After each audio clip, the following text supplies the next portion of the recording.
Benefit होने वाला है और क्या आर्टिस्ट यहाँ पे, कितने आर्टिस्ट और यहाँ पे दिखने वाले हैं सब लोग? महाराष्ट्र का हर उत्सव महा हो, और इसीलिए हमने इसको महा उत्सव कहा है। छत्रपति शिवाजी महाराज का इस महाराष्ट्र में कमाल के कलाकार हैं, और अलग अलग कलाकारों को यहाँ पे एक व्यासपीठ दिया जाएगा। क्योंकि कलाकार होने के नाते मैंने हमेशा कलाकारों को देखा है कि उनको स्पेस दो तो और बहरते हैं, और वो उसमें बहुत सारी चीज़ें उनको करने की इच्छा होती जाती है। तो हमने राजा रवि वर्मा जी से लेके गायतोंडे साहब से लेके दलाल साहब से लेके हमारे वासुदेव कामत जी है, शील सड़वेलकर है, रवि पाटोले है, अच्युत पालव है, रूपाली पाटोले है, गीता जी है, ऐसे अलग अलग कलाकार यहाँ पे अपनी कला दिखा रहे हैं। और उसके कला के माध्यम से ये महाराष्ट्र की महाकला पूरे महाराष्ट्र में नहीं बल्कि भारत में नहीं पूरे देश में जानी चाहिए। क्योंकि पिछले 3 सालों से हमारे कलाकार जो अपनी कला की पेशकश हमेशा लोगों के सामने करते हैं, वो घर पे बैठने के बाद उनको कभी मैं ये सब अच्छा मेरी कला का सादरीकरण लोगों के सामने करूं, ऐसी जब इच्छा हुई और हम लोग कुछ कलाकार यहाँ मिले और उन्होंने डिसाइड किया कि हम अपने लेवल पे एक महा उत्सव करते हैं। तो इसलिए यहाँ पे कला क्षेत्र के लोग और पेंटर और स्कल्प्टर तो काफ़ी लोग आएंगे ही, उसी तरह से यहाँ पे बहुत सारे अपने पारंपरिक महाराष्ट्र का कला नृत्य दिखाने वाले भी लोग आए। आदिवासी मोपाड़ा के लोग हैं, वासुदेव है, यहाँ पे गोंधल जागरण करने वाले लोग हैं। जो कला लुप्त हो रही है उस कला को हम लोग यहाँ पे लोगों के सामने पेश करेंगे, तो उसी तरह से लोगों को समझ में आएगा कि हमारा महाराष्ट्र की कला, महाराष्ट्र की रीति परंपरा कितनी थोर है, कितनी बड़ी है। जिसके वजह से यहाँ का महा सिनेमा जो दादा साहब फाल्के ने, ये पहले मराठी आदमी ने हिंदुस्तान में अगर पहला चित्रपट अगर यहाँ पे चित्रित हुआ है तो दादा साहब फाल्के के माध्यम से हुआ है। तो उनको भी यहाँ पे हम श्रद्धांजलि देंगे। लता दीदी जो भारत रत्न रही, उन्हें उनके गानों को सब दुनिया में जादू चली रही, उस जादूगर लता दीदी का भी यहाँ पे श्रद्धांजलि कार्यक्रम होगा। रमेश देव जी ने बहुत योगदान इस मैंने तो उनसे कि किस तरह से ज़िंदगी जी जा सकती है, किस तरह से एक उम्र के बाद भी एक आदमी किस तरह से नया पीढ़ी के लिए, नए लोगों के लिए प्रेरणा दे सकता है, उनका भी यहाँ पे मान सम्मान किया जाएगा। और महाराष्ट्र के अलग अलग जो व्यवसाय के लोग हैं यहाँ पे आके अपने व्यवसायिक अनुभव हमारे कलाकारों के लिए जब सामने बातचीत करेंगे तो उनसे हमारे कलाकारों का मनोबल बढ़ेगा। हमारे कला के साथ साथ हम कैसे व्यावसायिक रूप से भी हमारी कला को आगे ले जा सकते हैं। क्योंकि महाराष्ट्र के कलाकार बहुत इमोशन है, बहुत अच्छे हैं, बहुत सब कुछ है, बट व्यावसायिक रूप से भी उनको एक उभारी देने के लिए ये उत्सव रखा है। और उसी तरह से यहाँ पे एक बहुत ही बड़ा वर्ल्ड रिकॉर्ड होने जा रहा है, जो छत्रपति शिवाजी महाराज की 5000 बच्चे 5000 रूबिक क्यूब के माध्यम से एक बड़ा शिवाजी महाराज का पोर्ट्रेट साकार कर रहे हैं। और उसी को प्रोत्साहन देने के लिए यहाँ पे 5 लाख लोग जमा होने वाले हैं, जो अपने आप में एक विश्व रिकॉर्ड होगा। और उसी तरह से यहाँ पे महाराष्ट्र का एक गीत जो सामने आएगा, वो बहुत ही कमाल का गीत है, जिसे महाराष्ट्र एक नई प्रेरणा लेगा। उसका भी अनुकरण 1 मई को यहाँ पे होगा। नंदेश उमप जैसे महान कलाकार का पूरे महाराष्ट्र को ललकार देने वाला पोवाड़ा और वो कार्यक्रम होगा। और उसी तरह इस महाराष्ट्र के महा उत्सव की जो सांगता है, वो सांगता एक महाविशालकाय ऐसे नाट्य से होगी। शिवाजी महाराज के इस नाट्य से होगे जो बाबा साहेब पुरंदरे और उनके जो जांटा राजा जैसे नाटक को हम वहाँ पे श्रद्धांजलि देंगे। और हम अपने तरफ से एक बड़ा नाट्य जिसमें हाथी, घोड़े, पालकी और कितने मतलब 180-90 कलाकार एक मंच पे लाके लोगों के सामने सादरीकरण करेंगे। इसलिए इस महा उत्सव में, इस महा प्रेस कॉन्फ्रेंस में मैं महाराष्ट्र की महान जनता को अब आमंत्रित करना चाहता हूँ कि यहाँ पे आपको अलग अलग टाइप के सब कलाकार मिलेंगे। आइए और उनके कला को संबोधित करते हुए उनके कला को एक आपके प्रोत्साहन की ज़रूरत है, वो देखे। इस उत्सव में महा उत्सव बनाइए तो हमारे सब कलाकारों को कोरोना के बाद जो मनोबल नीचे जा चुका है उसको आगे लेके जाने में बहुत बहुत मदद होगी। खूब धन्यवाद। खूब आपके माध्यम से मैं ललकारना चाहता हूँ कि माता तुलजा भवानी, माता अम्बा देवी, इनका हमने जागर कर रखा है। हम महाराष्ट्र की कला संस्कृति को उदो उदो करना चाहते हैं। आइए और इस संस्कृति के कार्यक्रम में एक कला, संस्कृति, खेल और इस सिनेमा के अलग अलग बड़े बड़े प्रोग्राम में आप आपका मन लीजिए। 4 दिन का बहुत बड़ा उत्सव है। 28 तारीख को ये उत्सव चालू हो रहा है। 29 तारीख को राजा रवि वर्मा जी की जयंती है। 30 तारीख को दादा साहेब फाल्के जी की जयंती है और 1 में तो मेरे महाराष्ट्र का महाराष्ट्र दिन है। और उसका उदो उदो करने के लिए, इस महाराष्ट्र के कलाकारों का मनोबल बढ़ाने के लिए आप आके आपकी उपस्थिति लगाइए।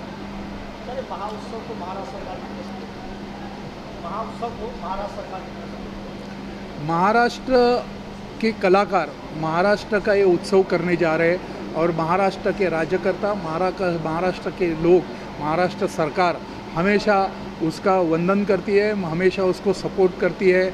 हमने सबको निमंत्रित कर दिया है और मुझे पूरी तरह से खातरी है कि महाराष्ट्र के सब राज्यकर्ता, महाराष्ट्र के सब इंडस्ट्रियलिस्ट, महाराष्ट्र के सब मराठी चित्रपट सृष्टि के लोग, महाराष्ट्र के बॉलीवुड के सब लोग, टॉलीवुड के लोग और इंटरनेशनल एम्बसीज़ को भी हमने इस चीज़ का आमंत्रण दिया है। तो उस तरह से वो यहाँ पे आएंगे। लेकिन ये कलाकारों ने किया हुआ उत्सव है, इसलिए महाजनता आके इन कलाकारों का मनोबल बनाएंगी। हम किसी एक फ्लैग के नीचे नहीं है, हम महाराष्ट्र के भगवे के नीचे है और महाराष्ट्र हम चाहते हैं कि कलाकारों की भाषा हमारी जनता समझे। पहले तो मैं खुद एक शिल्पकार हूँ, रूपाली पाटोले, और ये जो महा उत्सव की जो कॉन्सेप्ट है वो दादा के साथ हम मिलके हमने डेवलप की है। जैसे गौतम पाटोले जी है, मैं हूँ, गीता कैस्टिलिनो है, हम सभी कलाकारों ने एक साथ आके, जैसे हम दिवाली सेलिब्रेट करते हैं, होली सेलिब्रेट करते हैं, तो 1 मई जो महाराष्ट्र दिन सेलिब्रेट होता है, तो वो क्यों नहीं हम सब जो महाराष्ट्र, सिर्फ महाराष्ट्रियन नहीं बट महाराष्ट्र ने बहुत सारे दूसरे भाषिकों को भी एक साथ अपने पास लिया है। बहुत सारे लोग रहते हैं यहाँ पे। मुंबई नगरी जो ऐसी है जिन्होंने सबको इतनी आकर्षित है, सबको आकर्षित करती है मुंबई नगरी। तो यहाँ पे बहुत सारे लोग हैं, उनका जन्म हुआ है, यहाँ पे आके व्यवसाय कर रहे हैं, यहाँ पे आके अपनी जो कला है वो कला को बढ़ावा दे रहे हैं। तो ऐसे सभी लोग, अगर ये 46 एकड़ की जो लैंड है, यहाँ पे इतना बड़ा स्पेस है और यहाँ पे इतने सुंदर बहुत सारे, जैसे आज हम लोग जो ये महल में बैठे हैं, यहाँ पे प्रेम रतन धन पायो का शूटिंग हुआ था, यहाँ पे शनिवार वाड़ा है, ऐसे बहुत सारे सेट्स है। एनडी स्टूडियो ये फिल्म सेट्स के लिए फेमस है। तो ऐसी जगह पे हम लोग ये महा उत्सव की कल्पना हमने रची। जैसे हम सुला फेस्टिवल जाते हैं, रन फेस्टिवल जाते हैं, काला घोड़ा फेस्टिवल जाते हैं, तो ये बीकेसी में बहुत सारे फेस्टिवल्स होते रहते हैं, तो हम देखने के लिए बहुत लंबे जाते हैं। तो 1 मई को हमने तय किया है कि यहाँ पे आके हम लोग सभी महाराष्ट्र दिन सेलिब्रेट करें। तो ये उत्सव में, जैसे उत्सव में बहुत सारा फेस्टिवल्स रिलेटेड ऐसी जो चीज़ें रहती है, तो वैसे यहाँ पे बहुत सारे स्कल्प्टर है, यहाँ पे बहुत जो दिग्गज कलाकार जो होके गए हैं और जो है और जो अपकमिंग आर्टिस्ट है, उनके पेंटिंग से, उनके स्कल्पचर से, उसके साथ साथ जो स्ट्रीट आर्टिस्ट है, जैसे लोककला है। महाराष्ट्र मतलब महाराष्ट्रामध्ये मराठीमध्ये बोलतात दगडांच्या रेषा। महाराष्ट्र हा आपल्या गड किल्ले यासाठी फार फेमस आहे, पण मला असं वाटतं की महाराष्ट्रातला जो रांगडा महाराष्ट्र आहे, कुस्ती आहे, खेळ आहेत, त्याचप्रमाणे लोककला आहेत, वासुदेव, पिंगळा, त्याचनंतर गोंधळ यासारखे खूप सुंदर कलाकारी तुम्हाला एव्हरी डे तुम्हाला बघायला मिळणार आहे.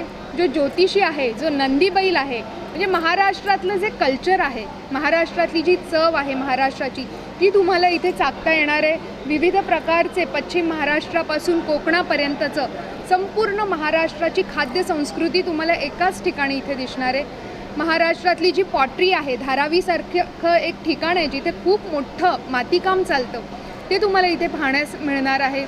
त्याचबरोबरीने नुसते मोठे मोठे दिग्गज कलाकारच नाही, तर तुमच्या आमच्या माणसांमध्ये आणखी एक कलाकार लपलेला असतो, तुमच्या सर्वांमध्ये. तसं पोलीस हे रात्रंदिवस आपल्यासाठी राबत आहेत आणि गेले 2 वर्ष तर पोलिसांनी त्यांचं जे कार्य दाखवलं कोरोनामध्ये, तर पोलिसांच्या आतला पण एक कलाकार, त्यांची चित्र आपण इथे मस्तपैकी डिस्प्ले करणार आहोत. पोलिसांची चित्र, पोलिसांच्या चित्रांबरोबर आपण इथे NGOज जे काही महाराष्ट्रात सामाजिक संस्था आहेत, आनंदवन आहे, स्त्रीमुक्ती संघटना आहे, ॲडॉर चॅरिटी आहे, आत्मनिर्भर, अशा संस्थांचा इथे सहभाग आहे. या संस्था त्यांचं काम, दिशा फाउंडेशन नावाची संस्था आहे, त्या नेत्रदानावर खूप सुंदर काम करत असतात. तर दिशा फाउंडेशन इथे येणार आहेत. सुंदर पितळी भांडी जी आता बघायला मिळत नाही, तर अशी 250 ते 300 पितळी भांड्यांचं, ज्यात न्हाणीघरं आहेत, ज्याच्यात जुनी संस्कृती, आपला जुना काळ कसा होता ह्याचं प्रात्यक्षिक तुम्हाला बघायला मिळेल. म्हणजे तुम्ही सकाळी 11 वाजता आतमध्ये एंट्री केल्यानंतर पूर्ण दिवस तुम्हाला पुरणार नाही आहे. रात्री 11 वाजता तुम्हाला जेवूनच घरी जायचं आहे. असा सगळा हा मस्तपैकी मांडलेला घाट आहे आणि मला असं वाटतं की अशा प्रकारचा महाउत्सव यापूर्वी कधीही झालेला नाही आहे. याच्यात सगळ्यांनी सहभागी व्हायचं आहे आणि मी तुम्हाला मानाचं आमंत्रण देते येण्यासाठी. महाराष्ट्र 35 जिले हैं और अलग अलग डिस्ट्रिक्ट के अलग अलग कल्चर है, तो किन जिले से लोग आएंगे और कहाँ? ये सब लोग जो आने वाले हैं महाराष्ट्र में, जो मुंबई से तो बहुत सारे लोग यहाँ पे पार्टिसिपेट करने वाले हैं, बट उसके साथ साथ बारामती, विदर्भ, सातारा, कोंकण, उसके साथ साथ हमारे यहाँ पे जो बीड़ तालुका है, करजत के यहाँ के लोकल जो आदिवासी लोग हैं वो आने वाले हैं.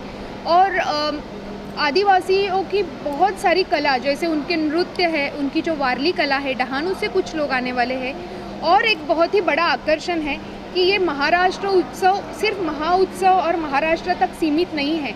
यहाँ पे कम से कम 20 से 25 पारंपरिक कारीगर आने वाले हैं. ये जो ओडिशा, कश्मीर, उसके साथ हैदराबाद, यहाँ से वो पारंपरिक कारीगर जो नेशनल अवॉर्डी विनर है, उनकी जो कलाएँ है, लेदर में वो पपेट बनाते हैं, बाम्बूज़ में बहुत सारे आइटम बनाते हैं, ऐसे सारे लोग भी यहाँ पे आने वाले हैं.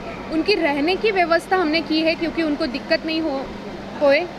फिर उनके खाने की व्यवस्था भी, खान पान की व्यवस्था हमने की है. उनको सभी लोग जो यहाँ पे आने वाले हैं उनको बहुत ही मान सम्मान के साथ हम लोग ला रहे हैं और भेजने वाले हैं, ताकि ये, क्योंकि ये फेस्टिवल है, ये एक हमारे पास आने वाला ही सभी लोगों का यहाँ पे स्वागत है. ये सब हमारे अतिथि है, तो वो हिसाब से ये फेस्टिवल मनाया जाएगा.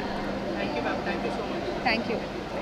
कितने लोगों को आप लोग एक्सपेक्ट कर रहे हो जो हम देख रहे हैं यहाँ पर आर्ट और जो कला हम यहाँ पे देख रहे हो, उस कला को अट्रैक्ट करने के लिए आप लोग क्या कुछ कर रहे हैं?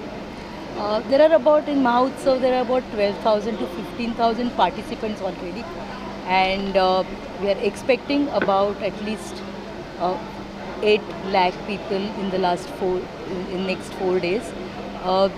We've been actually having all look of Maharashtra, basically art, culture. There is also philanthropy, thinking about all the different kinds of corporate social activities, as well as for social work. From that point of view, a lot of NGOs are coming. Paramparik Karigar, that is traditional artisans who are coming over, and they are coming from all over India, from Rajasthan, Bengal, Assam, Orissa, Maharashtra definitely. And these are the people who will be coming over here, and every day they are going to have demonstrations for students, for adults, for any age group basically. Similarly, we are also having another aspect of it. Today, a lot of children do not read much, and that is another concern which Mr. Pradeep Lokhande had, and he started a thing called पुस्तकांचं गाव. ते पुस्तकांचं गाव जे आहे ते त्यांनी पुण्याला छान create केलं आणि त्यांनी खूप पुस्तकं जमवली. ती पुस्तकं ते डोनेट करतात.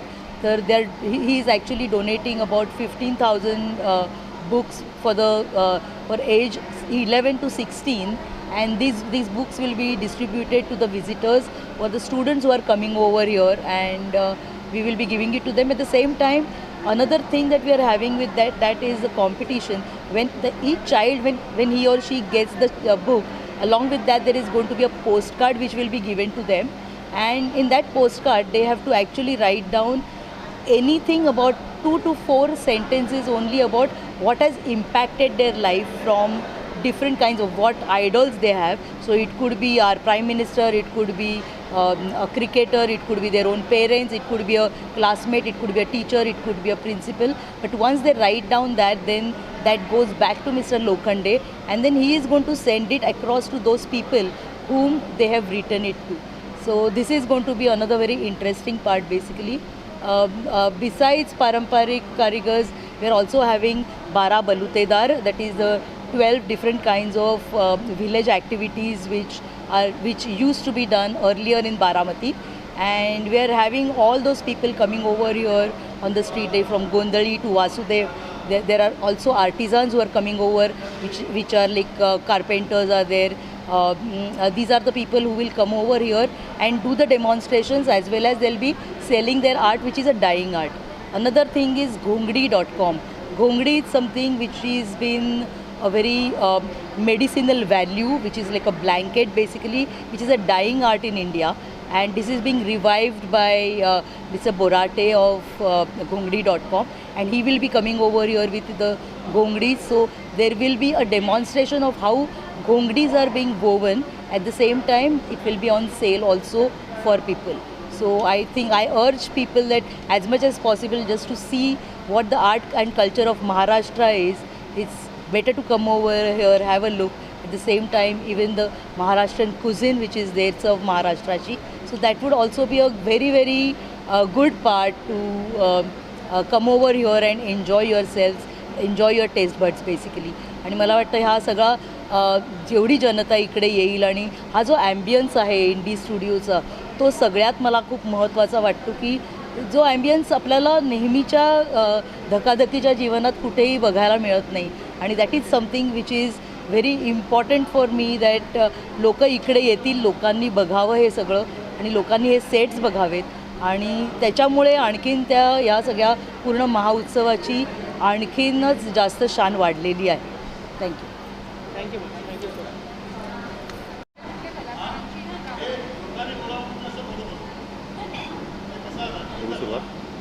नमस्कार, मी चित्रकार दीपक पाटील.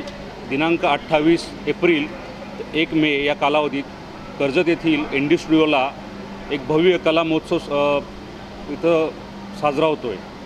तर त्या महोत्सवात महाराष्ट्रातील जुने चित्रकार, दिग्गज चित्रकार बाबुराव पेंटर, आबालाल रहमान, दीनानाथ दलाल, कलामहर्षी राजा रवी वर्मा असे अनेक दिग्गज कलाकार, तसेच आंतरराष्ट्रीय चित्रकार आणि नवोदित चित्रकार या सगळ्यांचं खूप मोठ्या प्रमाणात प्रदर्शन होतं आहे. याच्यासोबत अनेक शिल्पकार असणार आहेत. त्याच्यात भगवान रामपुरे सर आहेत, प्रमोद कांबळे आहेत. या सगळ्यांची शिल्प इथे येणार आहेत. 500 ते 600 चित्रांवरून अधिक चित्र आणि 100हून अधिक शिल्प या प्रदर्शनात मांडण्यात येणार आहेत.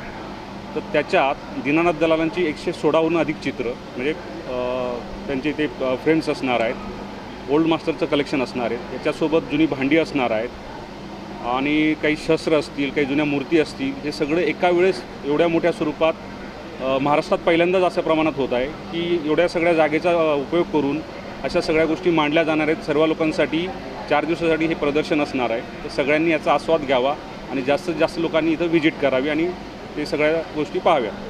थँक्यू. आणि महाराष्ट्रातल्या 5 प्रांत आणि त्याचं जे एक संस्कृती आहे, त्याची जी एक परंपरा आहे, त्याचा हा उत्सव होणार आहे. ह्या संस्कृतीच्या निमित्ताने खाद्य संस्कृती घेऊन चव महाराष्ट्राची तुमच्यासाठी येत आहे. महाउत्सवामध्ये आपल्याला कोकण, विदर्भ, खानदेश, मराठवाडा, पश्चिम महाराष्ट्र अशा 5 प्रांतांचंच जे फूड आहे, जी चव आहे ती चाखायला मिळणार आहे. आणि चव महाराष्ट्राची तुमच्यासाठी वेगवेगळ्या प्रकारचं जे खाद्य संस्कृती आहे त्याचा आस्वाद तुम्हाला मिळणार आहे. तर तुम्ही सर्वांनी नक्की या उत्सवामध्ये सहभागी व्हा.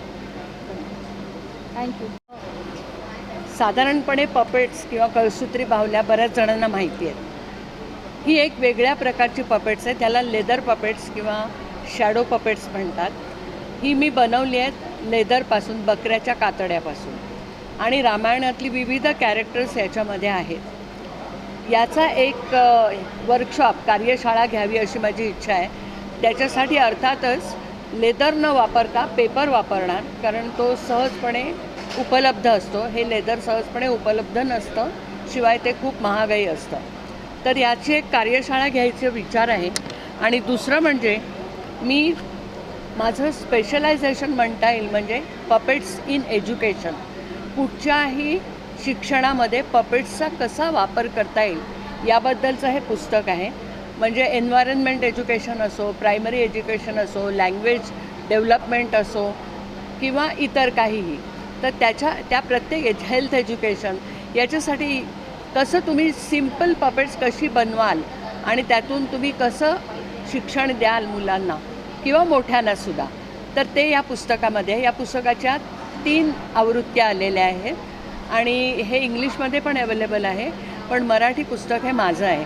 तर हे पुस्तकसुद्धा उपलब्ध असेल. जर कुणाला हे घेऊन याच्यावर काही अभ्यास करायचा असेल किंवा काही करायचं असेल तर शिक्षकांना, मुलांना, डॉक्टर्सना, काउन्सिलर्सना सगळ्यांसाठी हे उपयुक्त असं हे आहे. माझं वाटेवरती काचा ग हे नाटक तुम्हाला माहीत असेल, कदाचित खूप गाजलं होतं. तर हे बाललैंगिक शोषणावरचं नाटक मी 2000 साली केलं होतं. प्रथमच या विषयाला हात घातला आणि त्याच्यामध्ये मी या छायाबाहुल्यांचा उपयोग केला होता की प्रत्यक्ष लैंगिक शोषणाचा भाग न दाखवता छायाबाहुल्यांमधून तो दाखवला होता आणि तो लोकांना खूप आवडला होता, भावला होता. कारण प्रथमच हा विषय मी लोकांसमोर मांडला होता. आता अभय हे नाटक आहे ते त्याचाच पुढचा भाग आहे असं म्हणायला हरकत नाही.